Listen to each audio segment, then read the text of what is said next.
Hello बच्चे, स्वागत अपने YouTube चैनल पर। जैसा कि आपको पता है, कक्षा 9 के चैप्टर वाइज हमारे मैथ्स के क्वेश्चन अब स्टार्ट हुए हैं, जिसमें से प्रश्नावली 1.1, 1.2 कंप्लीट हो गए हैं। अगर आप 1.1, 1.2 पिछली वीडियो नहीं देखे हैं तो आप पिछली वीडियो में जाकर देख सकते हैं। तो आज हमारा प्रश्नावली 1.3 को हम सॉल्व करके बताएंगे कि इन क्वेश्चनों को कैसे सॉल्व किया जाता है। तो हमारे वीडियो में आप लास्ट तक बने रहिएगा। चलिए वीडियो को स्टार्ट करते हैं। सबसे पहला प्रश्न हमारा प्रश्नावली 1.3 का, निम्नलिखित भिन्नों को दशमलव रूप में लिखिए और बताइए कि प्रत्येक का दशमलव प्रसार किस प्रकार है ना। मैं इनको सॉल्व करके एक तरफ से बताऊंगा कि इनका दशमलव प्रसार किस प्रकार से इनको लिखा जा सकता है। दशमलव प्रसार का मतलब ये है कि इनको भाग करने पर जितने भी भाग जाए वहाँ पर उसको प्रसार करते जाना है, पॉइंट लगा के भी प्रसार करते जाना है। तो चलिए मैं रफ में सॉल्व करके बताऊँगा कैसे सॉल्व किया जाता है। तो सबसे पहला प्रश्न है हमारा 36/100। अब देखो 36/100 को हमको दशमलव रूप में प्रसार करना है। तो किस प्रकार से करेंगे। अगर हम इसको डायरेक्ट करना चाहे तो डायरेक्ट भी कर सकते हैं और इसको अलग से डिवाइड करना चाहे डिवाइड भी कर सकते हैं। मैं दोनों तरीके से डिटेल से समझाऊंगा, आप आराम से समझने की कोशिश करिएगा, ठीक है। तो क्या करना है, 36 डिवाइड 100। तो हम लिख लेते हैं यहाँ 36 डिवाइड 100। जब इस प्रकार क्वेश्चन हो, अगर भाग डिवाइड नहीं होता है, नहीं जाता है, तो क्या लगाते हैं, पॉइंट लगाते हैं, है ना। तो यहाँ पे पॉइंट लगाएंगे। अब ये डिवाइड कैसे जाएगा, तो यहाँ पॉइंट लगा तो यहाँ भी पॉइंट लगाएंगे, ठीक है। अब 100 का टेबल पढ़े 300 से ज़्यादा ना हो, तो 360 से ज़्यादा ना हो तो क्या करते हैं, 100 3 जा 300, ओके। और इसको अगर सब्ट्रैक्ट करते हैं तो आएगा 60। फिर उसी प्रकार पॉइंट लगाएंगे, फिर डिवाइड करेंगे 100 6 जा 600, है ना। फिर इसको सब्ट्रैक्ट करेंगे तो क्या आएगा, ये सब कुछ कट जाएगा, है ना। अगर हिंदी में बताना चाहो तो 136/100। तो 360 में 100 का भाग करने पर कितना आया, 0.36, है ना। अब इसको क्या करना है, इसको बताना भी है क्या यह शांत है या अशांत है। दशमलव क्वेश्चन में क्या है, दशमलव रूप में लिखिए, बताइए प्रत्येक दशमलव प्रसार किस प्रकार है, बताना भी है यह किस प्रकार का है। तो ये किस प्रकार से है, अगर पूरे तरह से कट गया 0.36, अगर रिमाइंडर कुछ नहीं आ रहा तो ये क्या है, शांत है, ठीक है। तो इसका आंसर क्या होगा, यह शांत है। तो आंसर लिखेंगे 0.36 इक्वल टू यह शांत है ना, यह शांत है, शांत दशमलव है। सिर्फ क्या लिखेंगे, शांत दशमलव है, शांत है। मैं आशा करता हूँ ये क्वेश्चन आपको समझ में आ गया होगा। चलिए दूसरा क्वेश्चन देखते हैं। दूसरा क्वेश्चन क्या है हमारा, दूसरा क्वेश्चन है 1/11, 1/11, 1/11। अब देखिए 1/11 मतलब 1 में 11 का भाग करना है। तो कैसे करनी, चलिए यहाँ पे मैं भाग करके दिखा रहा हूँ कैसे करना है। तो 1/11। अब कैसे भाग करेंगे, ये क्या डिवाइड हो रहा है, ये डिवाइड नहीं हो रहा है ना। तो क्या लेंगे, पॉइंट लेंगे। जब पॉइंट लेंगे तो यहाँ भी पॉइंट लेंगे, अभी भी डिवाइड हो रहा है, नहीं हो रहा है। फिर से पॉइंट 0 बढ़ाएंगे तो फिर से यहाँ एक 0 बढ़ेगा। अब देखिए अब ये किससे बाहर जाएगा, 11 का टेबल पढ़ना है, 100 से ज़्यादा ना हो। तो 11 9 जा 99, है ना। तो 99। अब इसको अगर सब्ट्रैक्ट करते हो तो क्या आएगा, 1 आएगा, ठीक है। तो भाग जा रहा है अभी, फिर से 0 लेंगे, फिर वही चीज़ होगा। देखो फिर से 100 बनेगा, है ना। तो क्या है 0.09, फिर वही चीज़ होगा। तो 0.09 बार चीज़ें आएंगे तो क्या है, यह है ना, इन्वर्स लगा देते हैं। ये चीज़ क्योंकि बार आएगी डिवाइड करने पर, ये फिर से 0.9 दोबारा से आए क्योंकि फिर से 100 आ रहा है। तो अगर कोई संख्या रिपीट होती है तो हम इस प्रकार यहाँ इन्वर्स लगा देते हैं, है ना। तो ये क्या हमारा, ये शांत है कि अशांत होगा, ये क्योंकि हमारा ये रिमाइंडर आता ही जा रहा है। तो ये क्या हो जाएगा, ये हो जाएगा, ये इसको अनबसानी भी लिख सकते हैं ना। क्या लिख सकते हैं, अनबसानी, ये पुनरावृत्ति, ये संख्या बार आ रहा है ना। तो लिखेंगे यह 0.09 क्या है, अनबसानी, ये पुनरावृत्ति है, अनबसानी पुनरावृत्ति है ना। अनबसानी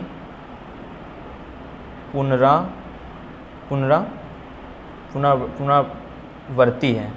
ठीक है, इस प्रकार से दूसरा क्वेश्चन कंप्लीट हुआ हमारा। इस प्रकार से पूरे क्वेश्चन है तीसरे, चौथा, पाँचवा एंड छठवां। मैं अगला क्वेश्चन लेके चलता हूँ। अगला क्वेश्चन हमारा तीसरा क्वेश्चन 4 सही 1/8। चलिए, तो नए पेपर में हम बता रहे हैं। थर्ड क्वेश्चन हमारा क्या है? थर्ड क्वेश्चन है सेम उसी प्रकार क्वेश्चन है, वही चीज़ करना है। क्वेश्चन क्या है? 4 सही 1/8 है ना। ठीक है, क्वेश्चन लिख लेते हैं। 4 सही 1/8। पहले तो इसको सॉल्व करेंगे, तो इसको सॉल्व करेंगे क्या होगा? 8 चौको 32, 1 33, 33/8। ये तो क्वेश्चन हुआ हमारा। अब इसको क्या करना है? दशमलव में प्रसार करना है। सेम उसी प्रकार क्वेश्चन है। क्या करेंगे? 33 में क्या करेंगे? 33 में हमको डिवाइड करना है किसका? 8 का। हमेशा एक चीज़ ध्यान रखिएगा, ऊपर वाले क्या बोलते हैं? अंश, और नीचे वालों क्या बोलते हैं? हर, है ना। तो अंश बटे हर।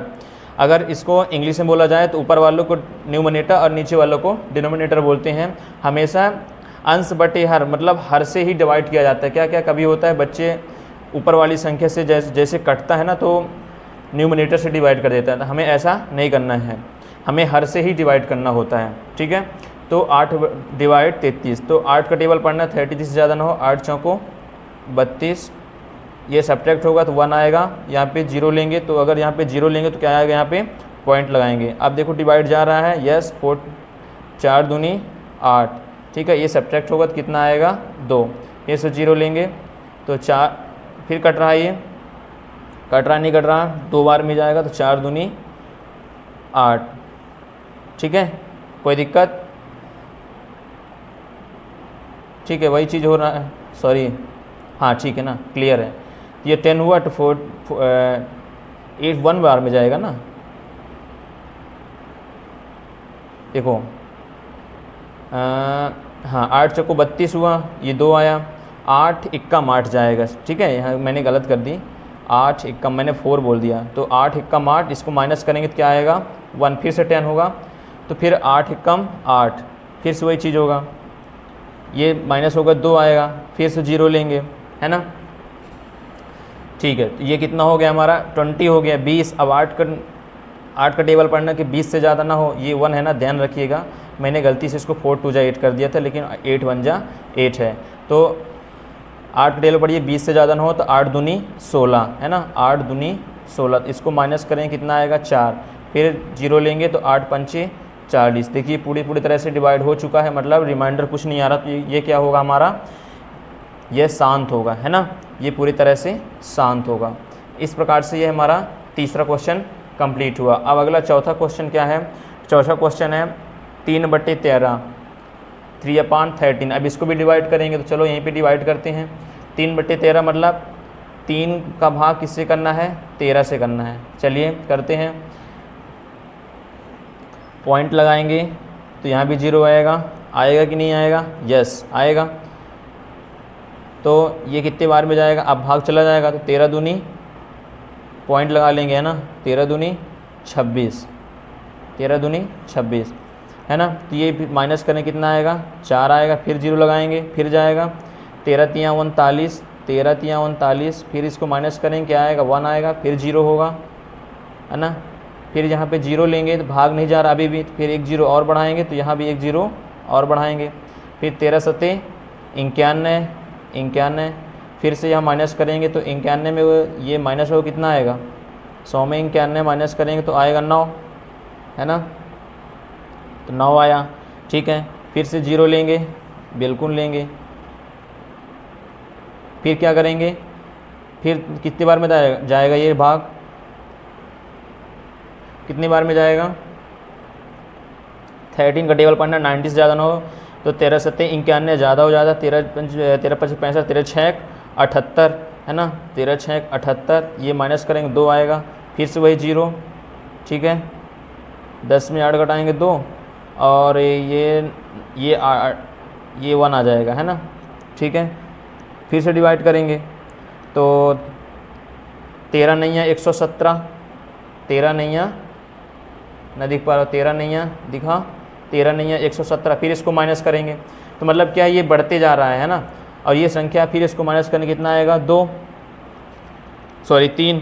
वही चीज़ आ रहा है फिर 30 हो रहा है, देखो फिर 30 आ गया, मतलब ये संख्या क्या हो रहा है, रिपीट हो रहा है, तो मतलब इसमें इन्वर्स लगेगा। इसको डिवाइड करने पर कितना आ रहा है 0.230769, ठीक है। तो इसमें ये संख्या रिपीट हो रहा है तो फिर से इन्वर्स लगा देंगे। तो ये क्या होगा, ये कौन सा दशम फ्रैक्शन होगा, ये होगा अनबसानी पुनरावृत्ति होगा, क्योंकि पुनरावृत्ति मतलब पुनः से दोबारा से आ रहा है, तो क्या होगा ये अनबसानी होगा। क्या होगा, अनबसानी होगा। मैं आशा करता हूँ आपको समझ में आ रहा होगा, ठीक है। अनबसानी पुनरावृत्ति होगा, अनबसानी पुनरावृत्ति, पुनरावृत्ति, ठीक है, ठीक है। ये हमारा चौथा क्वेश्चन था। इसी प्रकार से 5वां और 6वां है, ठीक है। चलते तो अगले क्वेश्चन में, आपको मैं आशा करता हूँ ये सारे क्वेश्चन आपसे बन जाएंगे। अगला क्वेश्चन मैं आपको दिखाता हूँ, अगला क्वेश्चन में क्या करना है। चलिए तो दूसरा क्वेश्चन पढ़ते हैं और इनको समझते हैं कि इन क्वेश्चन को कैसे सॉल्व करना है। दूसरा क्वेश्चन है, आप जानते हैं कि 1/7 बराबर 0.14287 है। वास्तव में लंबा भाग दिए बिना क्या आप यह बता सकते हैं कि 2/7, 3/7, 4/7, 5/7, 6/7 के दशमलव प्रसार क्या है? यदि हाँ तो कैसे? अब देखिए हमको 1/7 यहाँ पहले से दे दिया गया है और 1/7 का मान ये दिया गया है, हमको 2/7, 3/7 इनका सबका मान प्रसार करके बताना है कि कैसे हो सकता है। तो बहुत ही आसान क्वेश्चन है, घबराने की कोई ज़रूरत नहीं है। चलिए आसानी से इस क्वेश्चन को सॉल्व करते हैं। तो सबसे पहले क्या है, 2/7 है। अगर हम मानना चाहें, है ही है, मानना ही क्या, x इक्वल टू अगर 2/7 है, ठीक है। अब हम x इक्वल टू 2/7 क्या, इसको हम 2 × 1/7 लिख सकते हैं, ठीक है। इसको हम 2 × 1/7 लिख सकते हैं, बिल्कुल लिख सकते हैं। अगर हम इसको लिखना चाहें तो 1/7 का मान हमें पहले से क्वेश्चन में दिया है, तो हम ऐसे लिख सकते हैं क्या, 2 × 0.1428557, ठीक है, दिख रहा होगा आपको। अब देखो जब इस प्रकार है तो इसको क्या करेंगे, अब इसका मल्टीप्लाई करेंगे। अब मल्टीप्लाई करें पर क्या आएगा, हो गया। अब मल्टीप्लाई कर देते हैं, 2 का मल्टीप्लाई इससे होगा 2 × 7 = 14, 2 का मल्टीप्लाई 7, 2 × 7 = 14, सॉरी 2 × 7 = 14 की 4 कैरी आया 1, 2 × 5 = 10, 11 हासिल आई 1, 2 × 8 = 16, 1 × 17 की 7 हासिल आई 1, और यहाँ तक हो गया। 2 × 8 = 16 और 2 × 2 = 4, 1 हासिल 5, 2 × 4 = 8, 2 × 1 = 2 और 0.285714, ठीक है, हो गया, सॉल्व हो गया। ये हमारा क्या रहा, आंसर आ गया।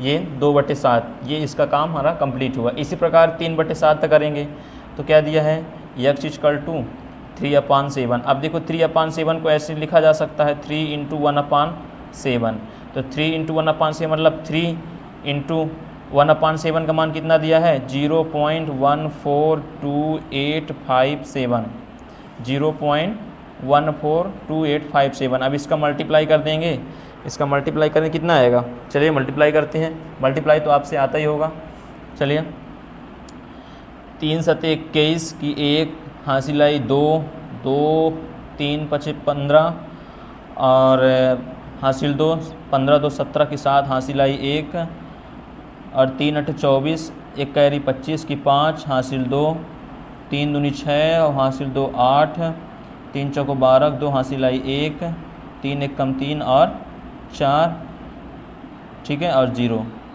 तो हमारा आंसर क्या हो जाएगा, 0.428571, ठीक है। तो ये रहा हमारा 3/7 का सॉल्व, ठीक है। इस प्रकार 4/7, इस प्रकार 5/7, 6/7 को करते जाना है। इस प्रकार से दूसरा क्वेश्चन ये कंप्लीट हुआ। आशा करता हूँ आपसे ये बन जाएगा। चलिए अब चलते हैं तीसरे क्वेश्चन में।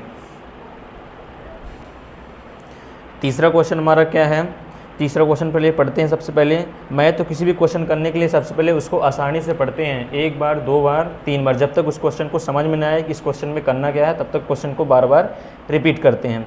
चलिए तीसरा क्वेश्चन क्या है, निम्नलिखित को P/Q के रूप में व्यक्त कीजिए जहाँ P और Q पूर्णांक है तथा Q ≠ 0 है। देखिए बहुत ही अच्छा क्वेश्चन, ये पता है ऐसे क्वेश्चन कंपटीशन एग्जाम में भी आ जाते हैं, ठीक है। तो सबसे पहला क्वेश्चन क्या है, 0.6, इनवर्स है ना। अब इसको p/q में व्यक्त करके और इसको सॉल्व करना है। तो कैसे सॉल्व करेंगे चलिए बताते हैं। तो सबसे पहला क्वेश्चन क्या था, पहला क्वेश्चन था 0.6 और ऊपर ऐसे इस प्रकार से लगा था, है ना। आप क्वेश्चन देख चुके हैं, मैं आशा करता हूँ आपको क्वेश्चन समझ में आ गया है। क्वेश्चन में क्या बोला था, p/q के रूप में व्यक्त कीजिए, है ना। इसको p/q में व्यक्त करना है। तो कैसे व्यक्त करेंगे चलिए देखते हैं, इसको सॉल्व करके बताएं कैसे सॉल्व करना होता है। तब इस प्रकार क्वेश्चन हो तो हम x = 0.6 मान लेते हैं, ठीक है। x = 0.6 मान लिए, ठीक है। अब 0.6 अगर ऊपर इस प्रकार लगा है, टोपी लगा, तो इसका मतलब क्या होता है, इसका मतलब ये होता है यह संख्या बार बार रिपीट हो रही है। अब देखो इसी को हम ऐसे ऐसे लिख सकते हैं, है ना, बिल्कुल लिख सकते हैं,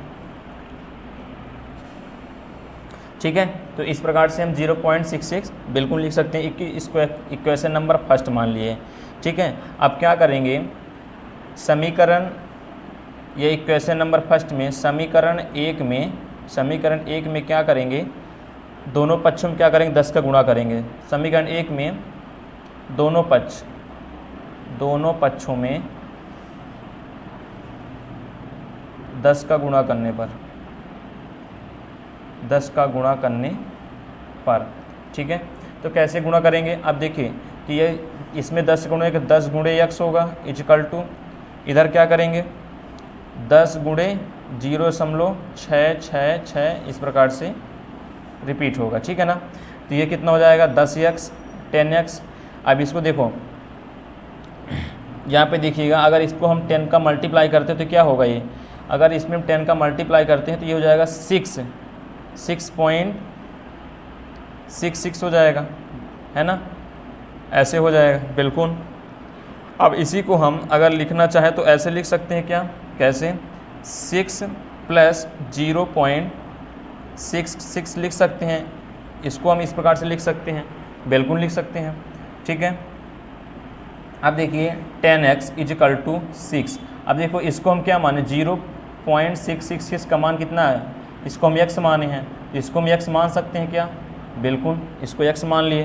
तो 10x = 6 + x मतलब, अब इसको ट्रांसपोर्ट करते हैं, ठीक है। तो ये प्लस वाला x इधर आएगा, प्लस में जब इधर राइट से लेफ्ट आएगा तो -x हो जाएगा, है ना।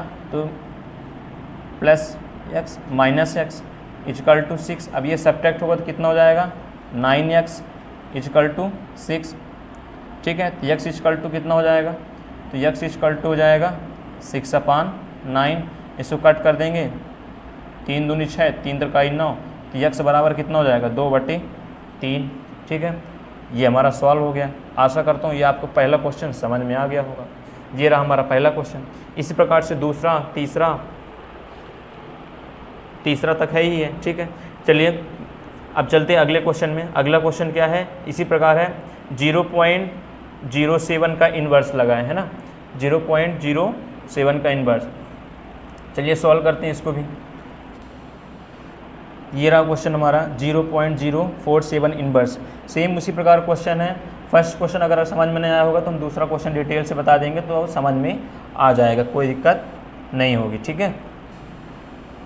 चलिए फिर उसी प्रकार करेंगे, क्या करेंगे, मान लेते हैं, माना x =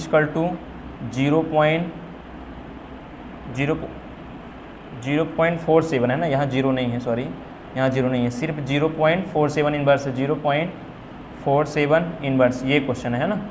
चलिए तो इसको हम मान लिए, ठीक है। इन्वर्स दोनों नहीं लगा, एक ही संख्या में लगा है, ठीक है। तो अगर इसको हम इस प्रकार लिख सकते हैं, क्या कैसे लिख सकते हैं, 0.47 मतलब क्या है, यहाँ 7 बार बार रिपीट हो रहा है, बात समझ में आ रही है, यस या नो, ठीक है, रिपीट हो रहा है। तो इसको इक्वेशन नंबर फर्स्ट मान लिए, बिल्कुल मान लिए। अब वही क्या करना है, इक्वेशन नंबर फर्स्ट में 10 का मल्टीप्लाई करते हैं, कर दें। समीकरण एक में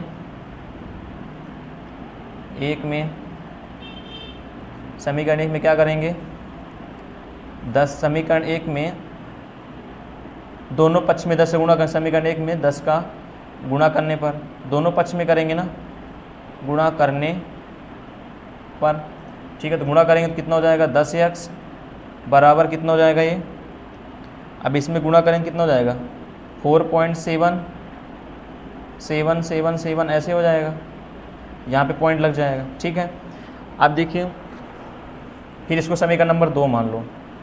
अब समीकरण 2 में फिर से 10 का गुणा करिए, समीकरण 2 में फिर से 10 से गुणा करना है ना, 10 का गुणा करने पर, या कि डायरेक्ट 100 गुणा कर दीजिए वो भी सही रहेगा, 10 का गुणा करने पर। ठीक है, ठीक है, अब क्या करते हैं, जो करेंगे दोनों पश्चिम करेंगे, इस चीज़ को ध्यान रखिएगा। अब ये जब दोनों पश्चिम फिर 10 से गुणा करें तो क्या हो जाएगा 100x 100x बराबर 447.77 ऐसे हो जाएगा है ना। तब इसको क्या ऐसे लिख सकते हैं, कैसे लिख सकते हैं, इसको हम लिख सकते हैं क्या इसको हम 43 प्लस 4.77 लिख सकते हैं, है ना। हाँ, 4.77 लिख सकते हैं, 7 लिख सकते हैं। ऐसा क्यों कर रहे हैं, क्योंकि हमको मान निकालना है ना, 10x का मान निकालना है, इसलिए इस प्रकार करना पड़ता है। अब देखिए लिख सकते हैं, बिल्कुल लिख सकते हैं, 100x इक्वल टू 43। अब देखिए प्लस है तो प्लस 4.77 किसका मान है, 4.77 10x का मान है, तो इसको क्या करेंगे 10x लिखेंगे। अब फिर वही सब्ट्रैक्ट होगा तो 10x और ये प्लस वाला इधर आएगा तो 100x minus 10x equal to 43, ये माइनस होगा तो 90x इक्वल टू 43, ये बटे में आ जाएगा 43 अपॉन 90 हो जाएगा। हो गया, ये सॉल्व हो गया आंसर। आशा करता हूँ आपको ये समझ में आ गया होगा। इस प्रकार तीसरा क्वेश्चन और इजी है, इसको ज़्यादा इतना करने की ज़रूरत नहीं है, तो आशा करता हूँ आपको ये समझ में आ गया होगा। चलते हैं अगले क्वेश्चन में। तो अगला क्वेश्चन हमारा कौन सा नंबर है, चौथा नंबर है ना। वीडियो काफ़ी लंबा हो रहा है, कोई दिक्कत नहीं, वीडियो लंबा होगा, लंबा एक्सरसाइज है तो लंबा तो होगा ही। चलिए, तो चौथा क्वेश्चन क्या है, 0.999 p/q के रूप में व्यक्त कीजिए। क्या आप अपने उत्तर से आश्चर्यचकित हैं? अपने अध्यापक और कक्षा के सहयोगियों के साथ उत्तर की सार्थकता पर जांच कीजिए, है ना। ये क्वेश्चन है हमारा। अब देखिए इस क्वेश्चन में क्या है, क्या कि मैं इस क्वेश्चन को फिर सॉल्व करता हूँ तो वीडियो बहुत लंबा होता जा रहा है। सेम इसको मैं आपको हिंट दे देता हूँ, तो आप क्वेश्चन को सॉल्व करिएगा, ठीक है। फिर जो कमेंट करके बताइएगा सर समझ में आ रहा है कि नहीं आया। देखो कुछ नहीं है, सेम क्वेश्चन है। अब इसमें क्या था 0.99 है। अब पिछले क्वेश्चन में क्या था हमारा, ये देखिए, ये रहा पिछला क्वेश्चन, इसमें 0.6 इन्वर्स था ना। अब देखो यहाँ 0.99 है, इसका मतलब ये है 0.99 को हम क्या लिख सकते हैं, 0.9 का इन्वर्स लिख सकते हैं हम। इसी चीज़ को 0.9 है तो इसको हम इस प्रकार लिख सकते हैं 0.9 का इन्वर्स। सेम क्वेश्चन है, ठीक है। तो अब इसको ऐसे ही सॉल्व करना है, ओल्ड क्वेश्चन जैसे है और सॉल्व कर लेंगे, बस वही चीज़ है। एक्स मान के इसको सॉल्व कर लेंगे, है ना। अब क्वेश्चन में कोई दिक्कत नहीं, वही चीज़ करना है। अब इसमें क्या था, इसको 0.6 इतना देते, इसको प्रसार कर देते थे। उसी में क्या है, इसमें प्रसार पहले से दिया है, ऐसे करके बना के इसको सॉल्व कर देंगे, ठीक है। मैं आशा करता हूँ ये समझ में आपको आ गया हो गया। अब बताइए कि समझ में आया है कि नहीं। ये होमवर्क में क्वेश्चन है, सेम क्वेश्चन है, करने की कोशिश करिएगा, ठीक है। अगले क्वेश्चन में चलते हैं। अगला क्वेश्चन क्या है हमारा, अगला 5वां क्वेश्चन है 1/17 दशमलव प्रसार में अंकों के पुनरावृत्ति खंड में अंकों को अधिकतम संख्या क्या हो सकती है। अपने उत्तर की जांच करने के लिए विभाजन क्रिया कीजिए, है ना, विभाजन किया कीजिए। अब देखिए इस क्वेश्चन, ऐसे क्वेश्चन एग्जाम में आते नहीं है, बस क्या है कि थोड़ा हिंट समझाने के लिए है बच्चों को, लेकिन होना चाहिए। देखो इस क्वेश्चन में कुछ करना नहीं है, 1/17 दशमलव प्रसार करना है। अब 1/17 मतलब जैसे कि फर्स्ट क्वेश्चन में पढ़ चुके हैं, सेम है, उसी प्रकार क्वेश्चन है। चलिए मैं सॉल्व करके इसको बता देता हूँ, ठीक है। क्वेश्चन नंबर 5 था हमारा। एक बार दोबारा इस क्वेश्चन को पढ़ता हूँ। 1/17 के दशमलव प्रसार अंकों को पुनरावृत्ति खंड में अंकों की अधिकतम संख्या क्या हो सकती है। अब कुछ नहीं है, 1/17 जैसे फर्स्ट क्वेश्चन में था, सेम वैसे ही क्वेश्चन है। 1/17 को हमको डिवाइड करना है ना।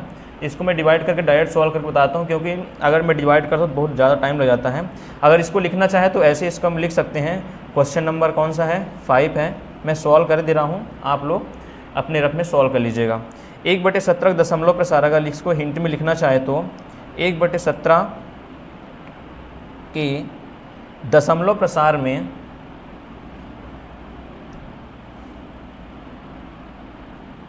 दशमलव प्रसार में 1/17 के दशमलव प्रसार में अंकों की पुनरावृत्ति खंड, अंकों की पुनरावृत्ति दिख रहा है, पुनरावृत्ति खंड, पुनरावृत्ति खंड में अंकों की अधिकतम संख्या कितनी होगी? अंकों की अधिकतम संख्या, अधिकतम संख्या कितनी होगी? 16 होगी, क्योंकि 17 से कम ही हो सकती है ना, 16। ठीक है, तब 1/17 को दशमलव में बदलने पर, 1/17 को दशमलव में बदलने पर हमें प्राप्त होगा, क्या प्राप्त होगा? हमें प्राप्त होगा या प्राप्त होता है, कुछ भी लिख लीजिए। ठीक है, मैं इसको डायरेक्ट भाग करके लिख दे रहा हूँ। इसको 1/17 1/17 करने पर आएगा, क्या आ रहा है? 0.0588235। ठीक है, जीरो के बाद हम संख्या को अलग अलग पढ़ते हैं, इस प्रकार से आ रहा है। ठीक है, इस क्वेश्चन में कोई दिक्कत नहीं है, अक्सर ये क्वेश्चन एग्जाम में आता नहीं है। ठीक, मैं हिंट में समझा दूँ, यही इसका सवाल होगा। चलिए अगले क्वेश्चन पे चलते हैं। अगला क्वेश्चन हमारा 5वां कंप्लीट हो गया। 6वां, P/Q bracket start Q not equal 0 के रूप में परिमेय संख्याओं के अनेक उदाहरण लीजिए जहां P और Q पूर्णांक हैं जिनका एक अतिरिक्त अन्य कोई उभयनिष्ठ गुणनखंड नहीं है और जिसका शांत दशमलव निरूपण है, जिसका शांत दशमलव निरूपण है। क्या आप यह अनुमान लगा सकते हैं कि Q कौन सा गुण अवश्य संतुष्ट करना चाहिए? देखो ये क्वेश्चन एग्जाम में आता नहीं है, लेकिन चलो हम डिटेल से इसको समझा दे रहे हैं। अब देखिए क्वेश्चन बोला था P/Q के रूप में परिमेय संख्या लिखिए जो एक अतिरिक्त कोई उभयनिष्ठ गुणनखंड नहीं है, जिसका मतलब कोई भी गुणनखंड नहीं है तो कुछ भी। अब परिमेय संख्या तो लिखना है। अब देखो आपको बता चुका हूँ एक्सरसाइज 1.1 में परिमेय संख्या क्या होती है ना, तो आप इसी प्रकार मतलब क्रमशः वीडियो देखा करिए ताकि पूरी तरह से समझ में आए। अगर आप बीच बीच के वीडियो देखो तो आपको समझ में नहीं आएगा। तो इसमें कुछ नहीं, परिमेय संख्या हम कुछ भी लिख सकते हैं। 2/5 अगर इसको लिखते हैं तो कितना, इसको अगर डिवाइड करें 0.4, 1/10 लिखते हैं तो क्या होगा 0.1, कुछ भी। 3/2 लिखते हैं जो शांत हो, है ना, परिमेय संख्या लेकिन शांत भी हो, 1.5 होगा। ठीक है, जैसे 3/8 क्या लिखेंगे, इसको डिवाइड करने पर आएगा 0.875, मतलब कुछ भी संख्या है ना, इस प्रकार से लिख लेंगे, इसमें कोई भी दिक्कत नहीं है, जो शांत हो। चलिए अगले क्वेश्चन में चलते हैं।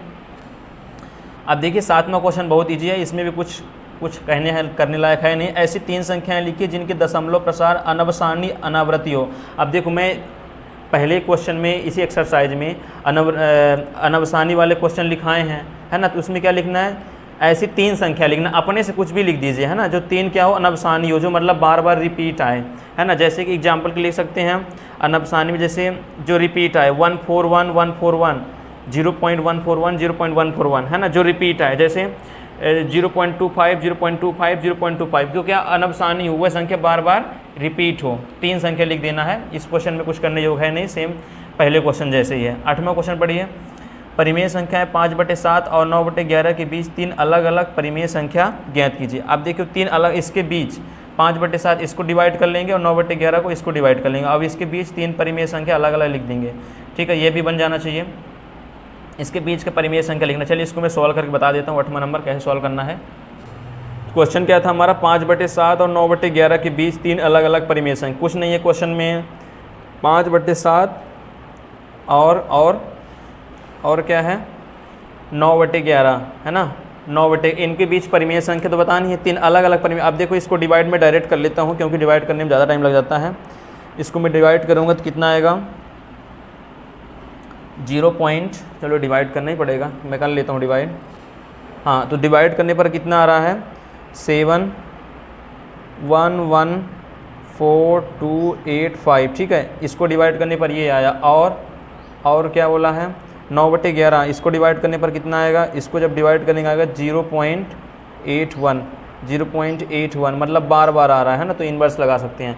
अब क्या बोला, इनके बीच 3 परिमेय संख्या 3 अपरिमेय संख्या बतानी है, तो अपरिमेय संख्या बिल्कुल हम बता सकते हैं। ठीक है, इनके बीच का तो बताना है, तो 3 बताना है, चलिए बता देते हैं, कुछ भी लिख दीजिए। इसके बीच लिख दीजिए 7 1 1 4 2 8 है, तो इसके दोनों के बीच में रहे हैं ना, ये ध्यान रखना है। तो लिख दीजिए 7 2 7 2 7 2, कुछ भी लिख दीजिए, ये दोनों के बीच में इतना ध्यान रखना है बस। फिर लिख दीजिए 7 3 7 3 7 3 7 3, ऐसे, इससे ज़्यादा बस ना हो, ये चीज़ को ध्यान रखें। कुछ भी लिख दें, या कि 8 1 8 1 8 1 8 1, ऐसे लिखते चलेंगे। ठीक है, इस प्रकार से हमारा 7वां क्वेश्चन कंप्लीट हुआ, नहीं 8वां क्वेश्चन कंप्लीट, ये 8वां नंबर था। चलिए लास्ट क्वेश्चन देखते हैं। लास्ट क्वेश्चन क्या है, बताइए कि निम्नलिखित संख्याओं में कौन कौन संख्याएं परिमेय और कौन कौन संख्याएं अपरिमेय। अब देखो बहुत ही आसान क्वेश्चन है, अब इसमें परिमेय अपरिमेय आप बिल्कुल बता सकते हैं।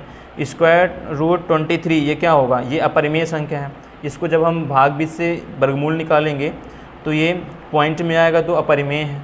ठीक है, अब देखो ये 225 क्या है, इसका पूरा स्क्वायर रूट निकल जाएगा। अब स्क्वायर रूट आप 8वीं क्लास में पढ़ चुके हैं, मैं अगली वीडियो में समझा भी दूंगा आगे की स्क्वायर रूट किस प्रकार से निकालते हैं। तो ठीक है, तो ये कितने इसका हो जाएगा, स्क्वायर रूट 225 का हो जाएगा 15। ठीक है, ये भी क्या हो जाएगा, ये परिमेय हो जाएगा, ये अपरिमेय, ये परिमेय हो जाएगा। तीसरा क्या हो जाएगा, ये देखो पूरी तरह से कट चुका है, आ चुका है, तो क्या हो जाएगा, ये भी ये क्या होगा, इसको तीसरा नंबर क्या होगा, ये भी परिमेय ही होगा क्योंकि पूरी तरह से कट चुका है ना, ये भी परिमेय। चौथा 7 देखो 4 7 8 4 7, देखो ये रिपीट हो रहा है, तो ये क्या होगा, अपरिमेय होगा। और ये भी रिपीट हो रहा है, डॉट डॉट वही बार बार संख्या रहा, तो ये भी अपरिमेय होगा। इस प्रकार से हमारा 1.3 पूरी तरह से कंप्लीट हुआ। मैं आशा करता हूँ आपको समझ में आया होगा। अगर आपको समझ में आया है या नहीं आया है, आप हमें कमेंट करके ज़रूर बताइए, ताकि मैं अगली वीडियो में डाल सकूँ। ठीक है, चलिए मिलते हैं नेक्स्ट वीडियो में, और वीडियो पसंद आने पर एक लाइक करें, कमेंट ज़रूर कर दीजिएगा। तब तक के लिए जय हिंद, वंदे मातरम।